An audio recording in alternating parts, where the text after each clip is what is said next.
This is the Carlton Podcast. Here's your host, Tony Moclair. Hello and welcome to episode 13 of the Carlton Podcast. Mitch Robertson back from a self-imposed injury last week, was it? Yeah, no, I had a deadly toothache. My wisdom teeth coming through, so hopefully I'm a bit more smart in it nowadays. And Can we give the real reason you weren't here? You were trying to get into the door in which we record the podcast, and Nigel Lappin got in the way. You were unable to open the door. It's opposing, but it's not a free kick, so we just keep doing what we do. But I had a toothache, and I think I'll wait to the end of the year till I get them taken out. But no, they're actually the way you play, Robbo, that's going to happen kind of quite naturally without the intervention of a dentist. Thank you to Michael Jamison, who stepped into the breach. Did a very good job. And we will welcome Robbo. We've just been informed that we have a worldwide audience. We do. I just got told by one of our producers that it's Maddie reaching McClure? New heights. No, not Maddie. It wasn't Maddie. It was one of the other Luca, the old one. She's the power behind the throne. the beautiful one. The old one's out. But we're reaching about like 8,000 views, and we're going international, like the UK, America, and everything. So I think it's a new program we're using, which I can tell exactly where the views are coming from and how they're going. So we are definitely top one in Australia, which is hats off to you guys. Well, welcome aboard, and it's great to have your company, especially for the guests that we have today, Robbo. You cannot get more navy blue than this man. You can't. Who has contributed enormously to the club. Knows more history about than you, I reckon. And Tony DeBolfo put together. Exactly. We have a look around this room. The wall drips with memorabilia and great memories and moments in the Carlton Football Club, and this man has been there to witness more than a few of them. Throughout his career, this man has worked for Footscray, Carlton and the Brisbane Bears. He has had two cousins who have played with the Blues, Luke O'Sullivan and Brendan O'Sullivan. He is cousin of the Rhino, the man who took 10 years to play 50 games, who we know and love. He is Shane O'Sullivan, Football Administrator. Well done, Shano. Thank you very much, guys. Welcome, mate. How are you, Shane? Very well, Tony. Very well. Now, it's not your first time to the podcast, is it? No, it is my first time. Oh, okay. Yeah. We'll edit that out. When that was makes I? me look Where bad. was I? Sorry. I could have sworn you visited us with Jamo in the first year, but we won't dwell on that. Look, I know I'm losing my memory, but... that was Big O. Same grain. No, sorry about that. That's all right. Now, Shane, how do you think we're travelling at the moment? We'll discuss the Geelong game in a minute, but just your thoughts on season 2014 thus far. Look, it's certainly, when you haven't got a lot of the wins on the board, it certainly doesn't look good, but, there's... Without making a lot of excuses, when you have Juddy and Cruz and Andy Carazzo and Dockers when he started, we've just haven't had a lot of luck go our way, I think. But look, I think the great thing is every Monday the way Mick gets everyone up, thinking we're back on track and ready to go again. And look, some of the games that we're lost have been pretty tight, so it's not as if we're sort of getting thumped around the park. So. There's a lot of positives about it. Menzel's, sort of shows that he's going to be okay. And Sam Doherty and, Everett's been fantastic. And I think, slowly you can see that Daisy's starting to, get healthy and well again. Yeah. And he's really showing his value. Now, Robbo, what is your interaction with Shane? Can you just tell us from a player's point of view what a football administrator does? What interaction do you have with the great Shane O'Sullivan? Shano's a bit of an unsung hero, I reckon. He's like a father figure over here in Melbourne. Obviously, when we're pretty young, when we came over, and he takes us under the wing, and he's always there when we're doing clinics or going into state, or if we went over to Arizona, he would have it all booked out, ready to go. So he's pretty amazing his job, and that's why he's been in the cape for so long. But yeah, he's top notch, and you might send a few texts out to do a couple extras, but. It's always in best interest. How is Rhino going? Just quickly. No, he's going well. I saw him a couple of weeks ago, and he's a different man. Yeah. I think no. Yeah, I think for example they had a birthday party for Greg Williams down at Barwon Heads, and Luke's never been one to just do everything, drive down. He had to catch the train down and then a bus out to. And then by the time he got there, it was nearly all over. So is this an older Edward Kerno we're talking about? No. Well, Rhino was... No, he would have ridden down, wouldn't he? Yeah, he would have ridden, exactly right. He would have timed it with butters and then then caught a wave somewhere and then jumped somewhere else. But he just can't be the norm, Rhino. He's always got to be doing something a bit different to everyone else. And how's the knee post-football? Is it okay these days, or does it give you much trouble? No, he seems to be good. He gets around. I mean, he certainly made a bit out of that at Waverley and got things changed a bit. Good. But no, he's good. I mean, gosh, when you're 1 of 12, you've just got to keep riding along, don't you? Yeah. When a big family like he's in. Oh, good work. Well, please pass on our best. Great club man, Rhino or Uncle or however you want to know him. Yeah. Great man. Now, speaking of great men, Mick Malthouse, 700 games. How far back do you go with Mick Malthouse, Shane? Oh, right back to the very start.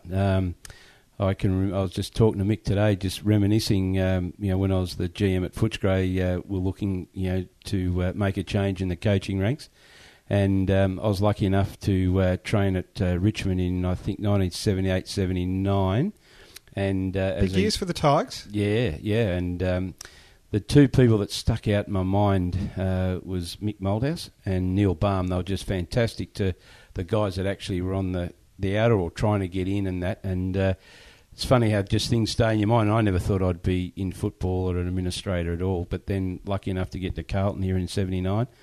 And then when I went across to Footscray, we needed to make a few changes, look for a coach, and I went and saw the great Alan Swab, who was just an amazing administrator, one of the all-time great, I think.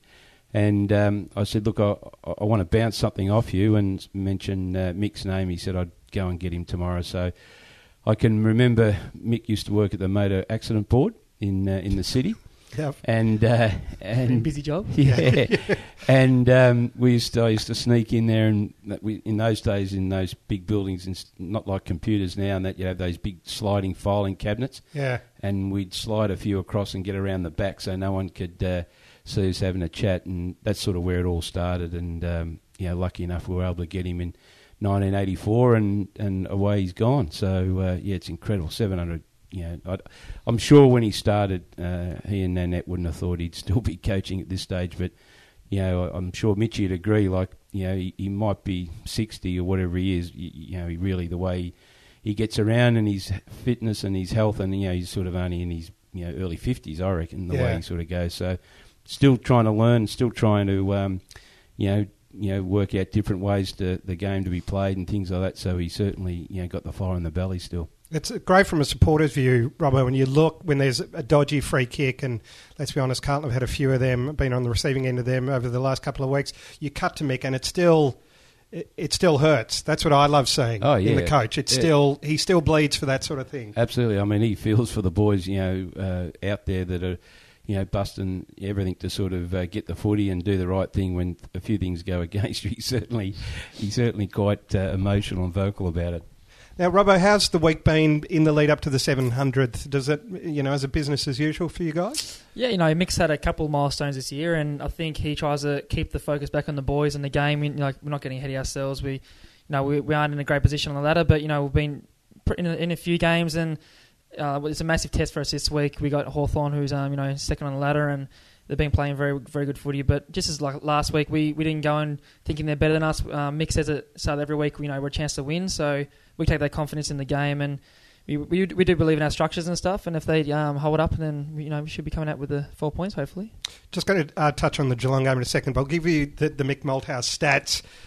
Here we go. He's the second man in the VFL, AFL to reach 700 games. His tally includes 135 games with Footscray, 243 games with West Coast, a couple of grand finals in there if you don't mind, 286 games with Collingwood, a couple of grand finals in there. Was it one that he coached in two? They won one, but he coached them, I think, four grand, two in a row that, really I think the first one on 202 or somewhere around there, they weren't the second or the best team to be in there, but, just amazing team effort. And then really just an amazing kick by Akamanis cost them the game. So, they nearly pulled one off there. So, he certainly knows how to get teams into grand finals. Do you get two grand finals for a rematch?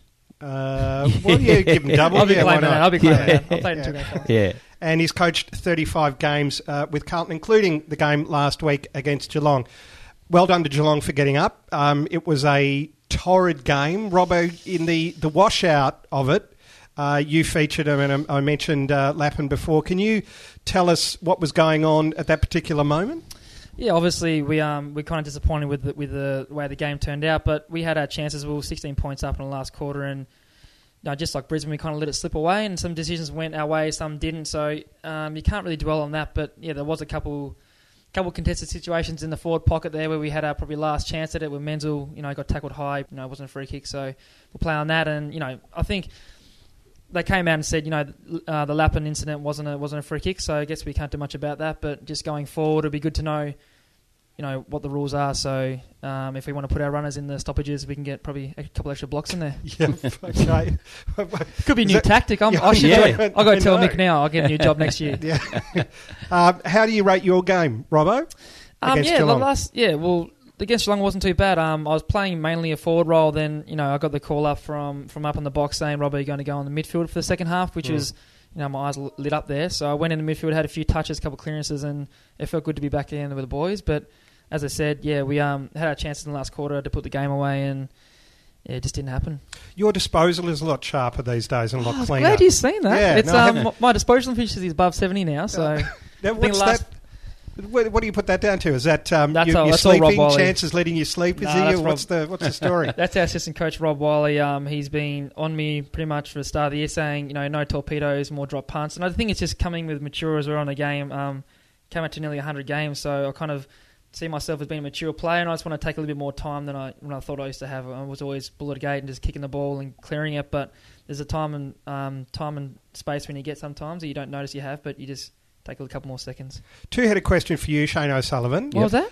It's a two-headed question. Tasmanian joke, is it? No! Any chance he gets. Sensitive. Any chance he gets. He's on to you. Okay. He's on to you. Can you just sketch Robbo's progress at the Carlton Football Club? That's the first part of the question, because you would have, followed his progress quite closely. Second, who does he remind you of? What great player of the past in Carlton does Robbo's playing style and demeanour remind you of? Well, I think when Robbo first started, his impact was amazing, and his contests and the way he hit onto the ball was incredible. And I hope I say this the right way, but I think when the way the rules changed a bit, you can't hit underneath the legs. Not that he was doing that, but he just sees ball, go and get ball. And I think it took him, a little while to perhaps, half a season to get used to that. You just can't, he's been doing it since he's a little boy, seeing the ball and went and got it, and which is what Mick wanted and all that. But these days, if you hit their legs and go over, my God, it's all so different. So I think it took him a little while to, but now he's sort of got hold of it and understands what's going on and coping a lot better. And I think probably it's a bit harder in some ways because he's not in the middle all the time, but he's actually got a role, as another marking forward at times to give us, because he's going to give you a great contest. And I forget which game it was, but he certainly, I was sitting in the box and just looked to my left, and he certainly gave us a good shot when he sat on top of the shoulders there. On goal sack against Collingwood. It was an absolute ripper. I was sort of jumped up myself. It was awesome. Who he reminds me about, might be a bit of a weird one, but with his courage and all that, there's a lot of Kenny Hunter. Oh wow! My mentor, Kenny Hunter. Yes. He just where it doesn't matter, what direction he's going, Robbo sort of sees the ball and he just goes for it. So, Kenny Hunter to me is one of the greatest players we've ever had play here. Absolutely. And I had the privilege of watching him for a long time, and every Saturday you knew there was going to be situations where he'd be running with the flight of the ball and they'd all be coming, but he was oblivious to all that. And even in a grand final, he got knocked out early, and of course Parko's yelling and screaming, getting back on the ground. Yeah. And in these days with the concussion rule, he'd never play again, for that day. But we had to say, Kenny, you're on, Morris Rioli, number 12 or whatever. I just forget Morris's number for a minute, but. We had to really go through, and poor old Kenny can't remember the grand final. It was almost like the runners had to physically take him out to stand Rioli. Yeah, but once he was out there, instincts kick in, of course. But, so I reckon there's a lot of Kenny, the way Mitchie plays. Now, that's extremely high praise, Robbo, come see Shannon more as you would know.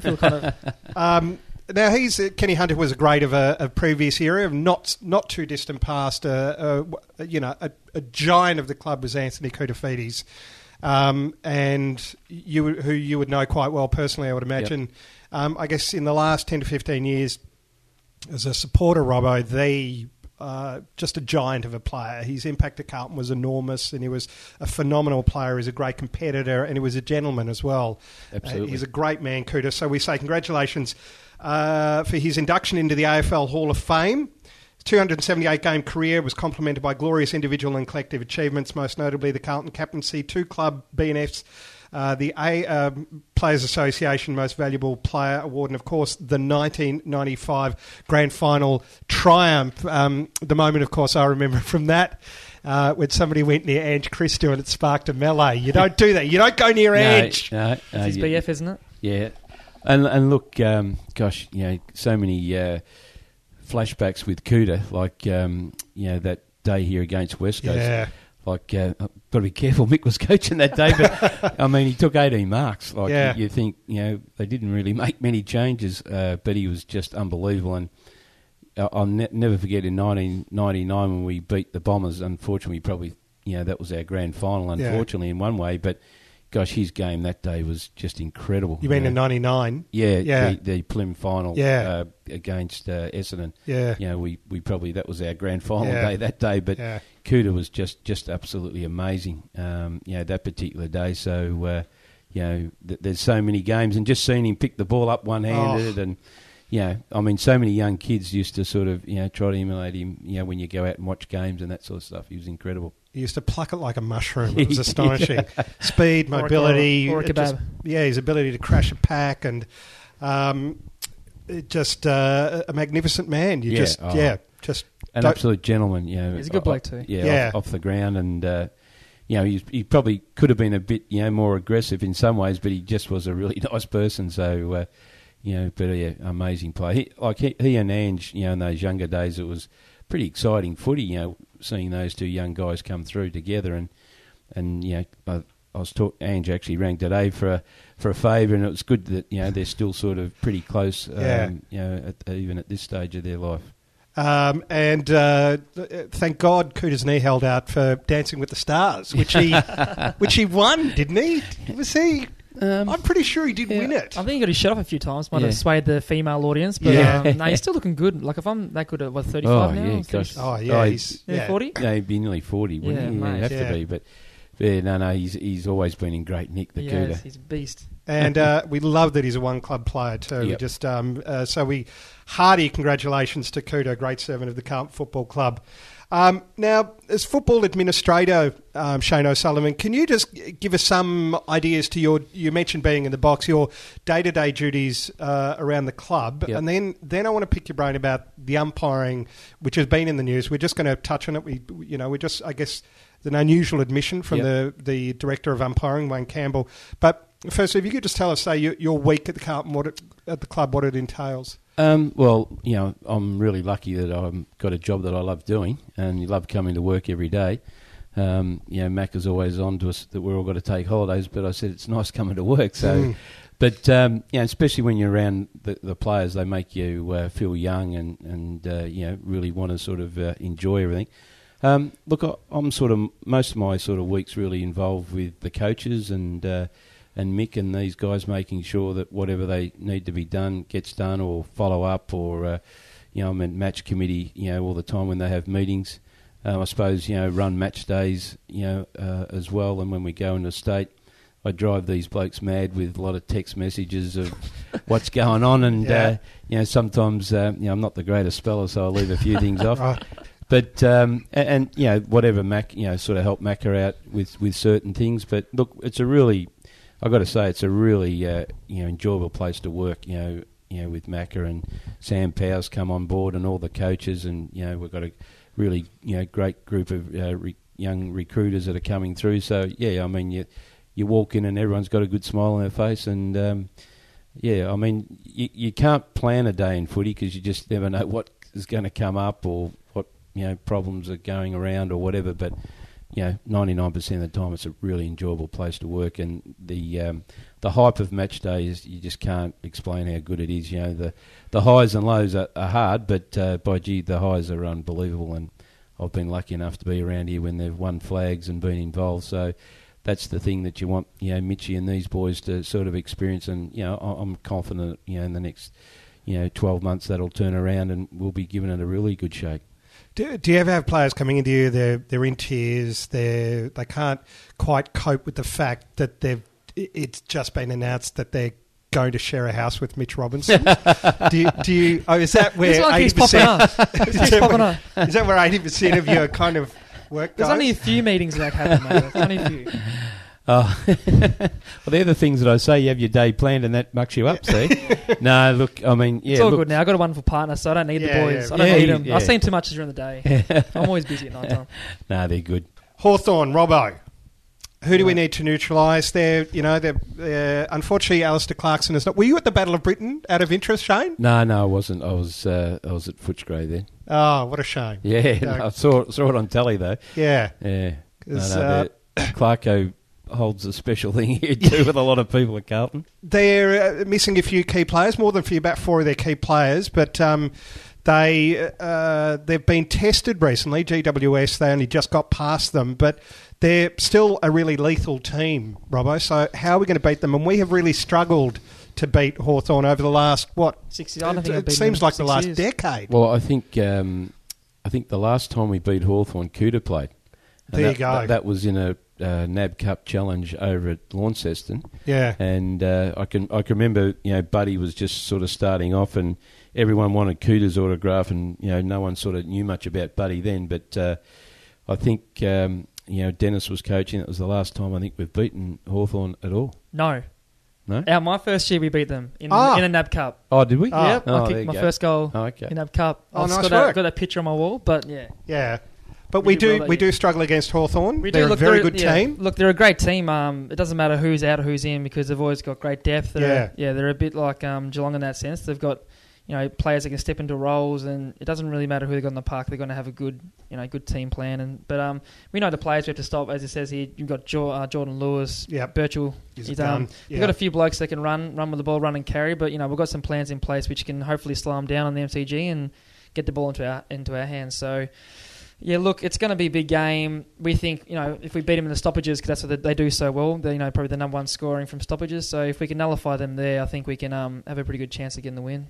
And who's going to take Roughhead? Will that be Sammy Rowe or one of our co-host of the podcast? Yeah, sometime co-host of the podcast. Well, the thing about Ruffy is he can play up as a midfielder, so he can get up and back in the ground. So.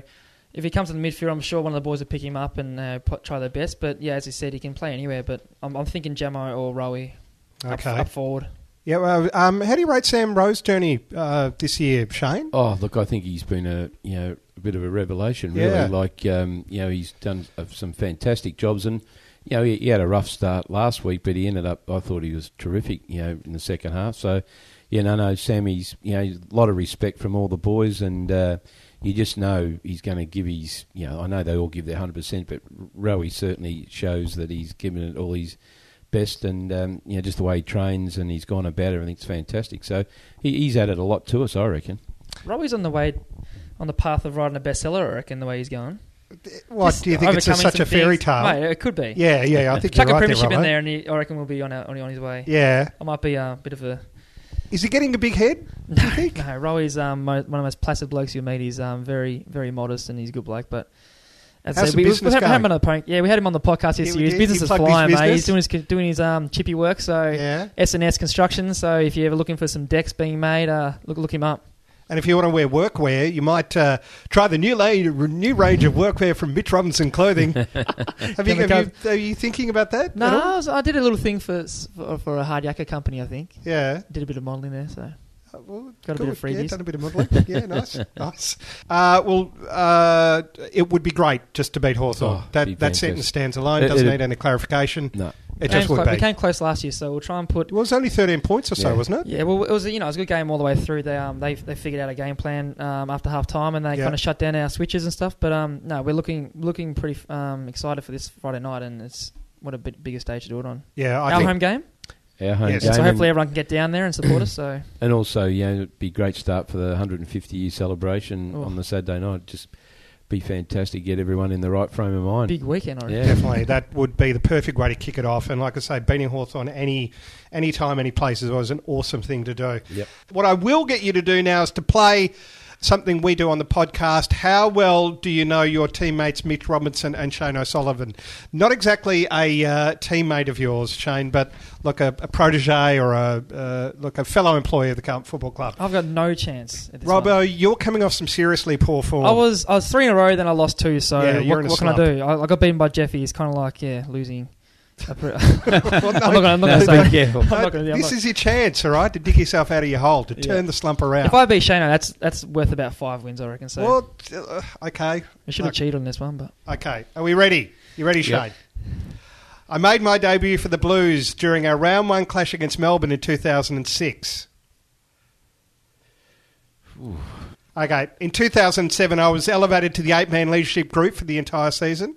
Crezo? Bryce Gibbs. Bryce Gibbs in debut in 2006, Huh? did he? No, 207.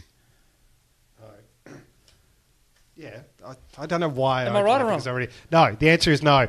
Robbo, I'm going to let you back in. Okay, something like Crezo.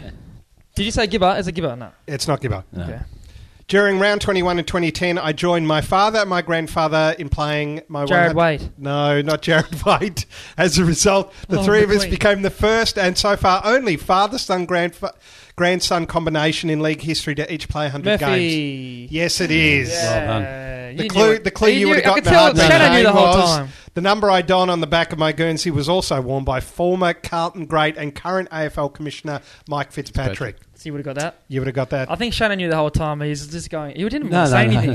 No. That is what makes him such a great football administrator. Shane, great to have you in on the podcast. Thank you for all your hard work here at Carlton Football Club. I'm not about to give you the arse. I'm just saying that on behalf of everybody who listens. We have that kind of Don't come power tomorrow. up here. Yeah. We have that kind of power. Let's be honest. Yeah, let's be No, honest. thanks, Tom.